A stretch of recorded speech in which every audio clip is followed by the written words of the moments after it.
நீங்கள் வேணால் எழுதி வச்சுக்கோங்க.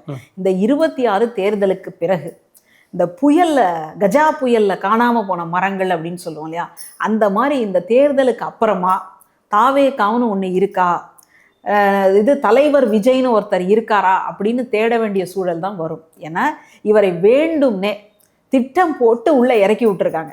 என்னை யாரா தள்ளி விட்டது அப்படின்ற மாதிரி இவரை வந்து இந்த அரசியலுக்குள்ளே இறக்கி விட்டு சில ஓட்டுகளை வந்து பிரிக்கணும் அப்படின்ற ஒரு எண்ணத்துல தான் இவர் வந்து இறக்கி விட்டுருக்காங்க. அது பின்னாடி யார் இருக்காங்கன்னு நினைக்கிறீங்க நீங்க? நிச்சயமா நமக்கு நல்லா தெரிஞ்சு, அதாவது இந்த கொள்கை எதிரி, கோட்பாடு எதிரிலாம் சொல்றாரு இல்லையா, அந்த மாதிரி பாஜகவை பற்றி சொல்லும்போது மட்டும் ரொம்ப, அதாவது அடிக்கிற மாதிரியும் அடிப்பேன், நீ அழுகுற மாதிரியும் அழுதுக்கோ அப்படின்னு வலிக்காம தட்டுவாங்க பாருங்க, மென்மையா. அதே தான், அதைத்தான் இவர் வந்து செய்கிறார். அதனால இவர் யாருக்கான ஆள் அப்படின்றத வந்த நாள்லயே நமக்கு சொல்லிட்டார்.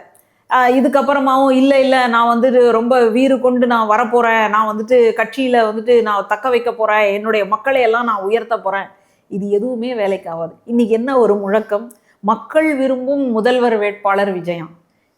ஏன் நீங்கள் வந்த உடனே மக்களுக்கு தானே வந்து தொண்டு செய்யணும்னு வரீங்க, அப்போ மக்களை பற்றி எதிர்பார்க்காம வந்த உடனே முதல்வர் வேட்பாளர் அது அந்த நாற்காலியை எடுத்து உங்கள் கையில் கொடுத்துருவாங்களா?